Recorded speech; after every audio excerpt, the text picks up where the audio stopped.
New seasons in Apex Legends come and go, but regardless of the season change, one legend seems to always have a constant presence in the meta of Apex. Today we are going to see just why Bloodhound, also known as a technological tracker, is one of the best legends you can play in Apex Legends. Before we do get you on your way to mastering the Hound with an overview of their abilities and playstyle examples, be sure to check out my pinned comment down below for any and all changes to Bloodhound since the launch of this video. As with all legends in Apex, they rarely go through major changes, and if at any point this video does become outdated, I will let you know down there.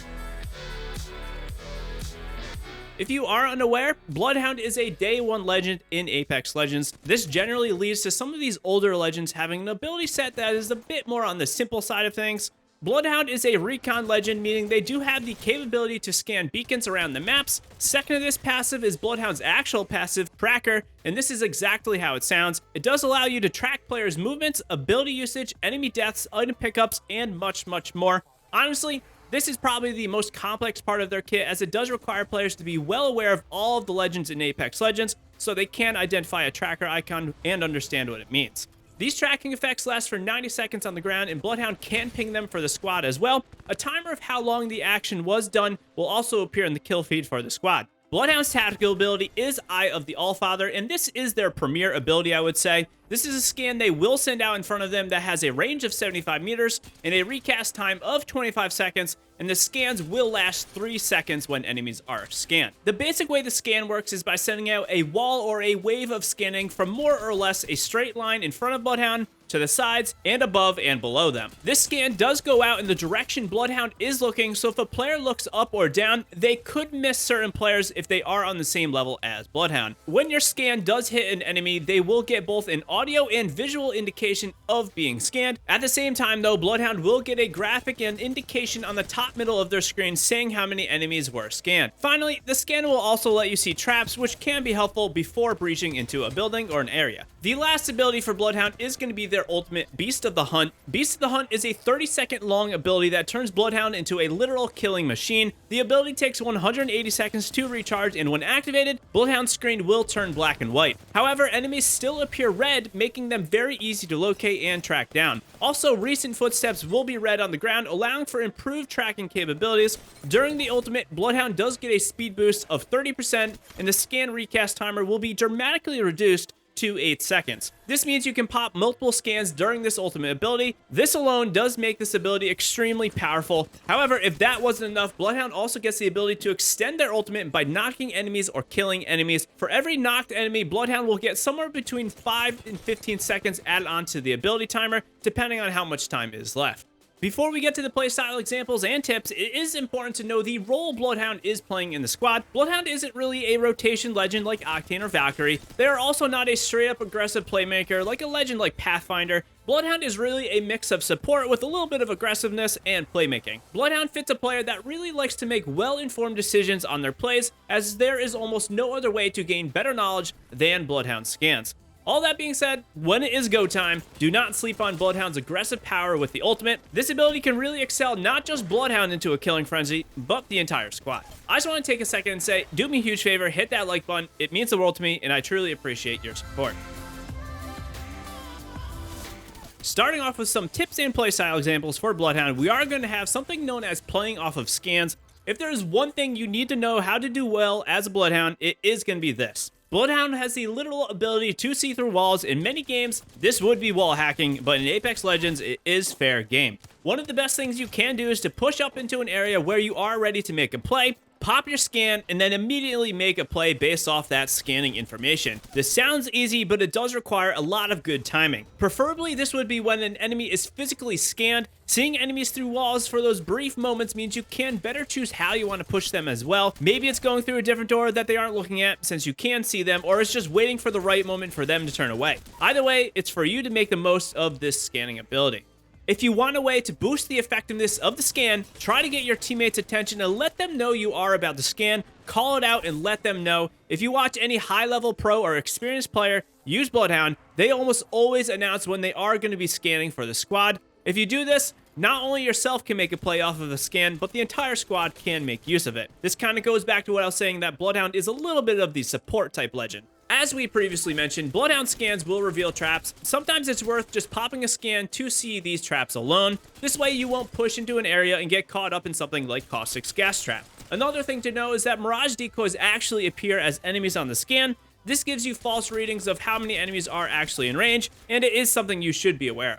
Our next tip has mainly to do with being aware of who is around, and a word of warning, Bloodhound Scan is an extremely visible ability. This means as soon as you use the ability, you are more or less foregoing the ability of a stealth attack. This is a small thing, but it can make a huge difference in fights. If you are trying to approach a team stealthily, perhaps wait before scanning till you are ready to fire. This does go back to tip number 1, where you want to be making the most off of your scans by playing off of them. Likewise with this, sometimes it is great to let enemies know that you are still around. This is the act of creating presence, and it's a bit more valuable in a sweaty endgame ranked match where lots of teams are around. Continually scanning around you will let you keep tabs on enemies and also show them that you are there. This can be twofold, as it will let them be aware of you, but it also shows that you are completely aware of the enemy. This is definitely a bit more situational, but it's a good thing to do if you do not want any team to accidentally push into your area, which can be deadly for you or an enemy squad, as it opens up for easy third parties, which you may not want at the end game of a ranked match. Moving on to the ultimate, the most obvious reason to pop the ultimate is to make an aggressive push. Much like I'm doing here on screen, the speed boost lets me make a play faster, makes me harder to hit, and I'm able to continually scan for my squad, allowing an insane amount of information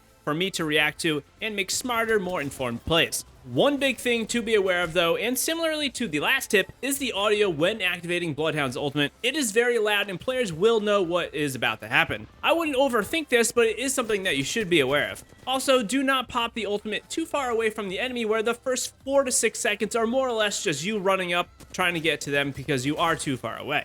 A brief tip is to not waste scans when you are in the ultimate. While it's great to spam scans for the team, don't let yourself get over obsessed with having to do this and having to make plays off of scans. You do not want to become too reliant on scanning and you freeze up when an enemy isn't tagged. Think of your scans as a critical bonus and boost to your abilities, but not a must-have to do. That being said, scan with a purpose and don't let the ability control you, but rather take control of the ability. While it is optimal to not use Bloodhound's ultimate when you are too far away, sometimes it's gonna have to happen. I am like a broken record at this point, but the speed boost shouldn't be slept on, and the speed boost will help you evade fire, close the gap quicker, and let you get into the action faster. I generally only recommend doing this if you are in a complete open area where it is necessary to get across something, like I did here at launch site on World's Edge. If you are doing this though, sometimes it's best not to waste a scan right away and wait till you get a little bit closer to enemies before you are scanning for the first time. Likewise, sometimes it's best to use Bloodhound's ultimate to just escape. The speed boost will allow you to quickly get out of sticky situations and let you regroup for another go at a fight, or get the team's banners like I was doing here in Lava Siphon on World's Edge. A small tip is to use Bloodhound's ultimate to simply escape ring damage. If you are out of heals, sometimes it might be necessary to use this ability to escape the ring. Likewise, when the ring 3 is moving and shrinking, it will kill you and you should be using your ultimate to escape this closing ring. Obviously, it is up to you to just avoid this in general, but if you are desperate, this is something you can do. While I do not specifically do this that often, sometimes you can just use Bloodhound's ultimate to locate enemies, since they will be highlighted in red. This works great in large open areas where it can be hard to find enemies. Our next tip has mainly to do with a couple of legends, primarily Bangalore and Caustic. If these legends are continually smoking or gassing areas off, sometimes just popping your ultimate specifically to see through the gas and the smoke is an extremely valuable thing that you can do. This will give you clear sights and will often catch these legends off guard because they just are not expecting this. There are very few legends in Apex Legends that you do need to recommend slowing it down from time to time, and Bloodhound is one of them. When in Bloodhound's ultimate, you can easily get away from your team due to that speed boost. Be mindful of this and try to keep track of your team's location when you are making a push in the ultimate. Likewise, do not tunnel vision on enemies that are running away from you. You don't want to overextend a fight and just throw the game because you are thirsty for blood.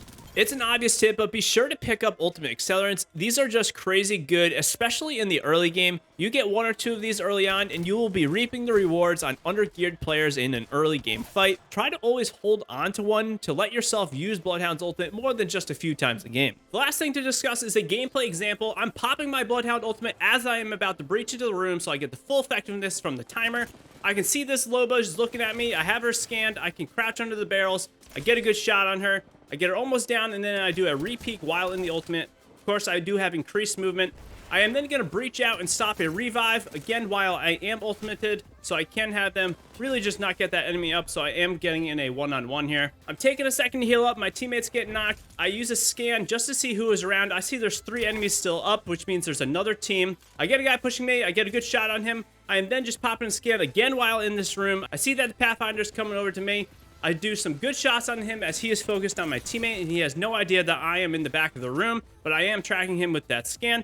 I once again am waiting for them to come back, just trying to heal up. I pull the card, I get an armor swap, and then I am able to finish these guys off. What I am doing here is just staying in control. A lot of good awareness is coming my way with Bloodhound's ability, the scanning, the ultimate in the beginning. All in all, I'm not doing anything flashy, but I am using Bloodhound to the fullest. Legend pairings for Bloodhound are a little simpler than others in Apex. For starters, everyone benefits from scans, so really every legend is a good pick. If you want a specific pairing, I would look at Bangalore and Caustic, as you can combo their smokes and gas with the Bloodhound scan to more or less shoot people from areas that they can't see. You may also want to try running the ultimate recon pairing of Seer and Bloodhound to give yourselves the ultimate wall hacking and tracking capabilities. The only other pairing I want to mention is pairing Bloodhound up with Wattson. While Wattson can use ultimate accelerants for herself, she does have the ability to carry 2 in a stack, which means she could be the team accelerant holder and dish these out to Bloodhound for even more ultimates and scanning power. This isn't quite conventional, but it is an option. There's not too much to say about Bloodhound and Arena. They are definitely a great pickup, and the value they have in the Battle Royale definitely transfers over to Arena. Bloodhound is a great pickup, and I would say that since there are even more close-range engagements, Bloodhound's scans and ultimate get a little bit more value. However, I don't really think their value is boosted per se. A legend like Lifeline or Rampart is a bit more useful in Arena compared to the BR, and for Bloodhound, I think they are still more or less the same very good legend that they are in the Battle Royale. So where does Bloodhound rank in the meta of Apex Legends? Well, they are absolutely incredible. Bloodhound is useful in all modes, pubs, ranked, and arena. Bloodhound is also easy to use, making them a great pickup for newer players, but at the same time, they have a lot of power of playmaking, making them a good choice for even pro players in the top tier competitive play. Knowledge is strength, and Bloodhound has no short of it. For me, they are a top 3 to 5 legend in Apex Legends, and if you get the timing down with Bloodhound, you will be a top tier player. So are you using the Hound lately? Let me know down in the comments who your favorite legend is in Apex Legends and what you think of Bloodhound. If you want any more on Apex Legends, check out our other guides, as we have covered every legend in the game, plus much, much more. If you ever need someone to play with or chat with about Apex Legends, hop into our community Discord. Till next time, everyone, I hope to see you live in Twitch streams. Peace out.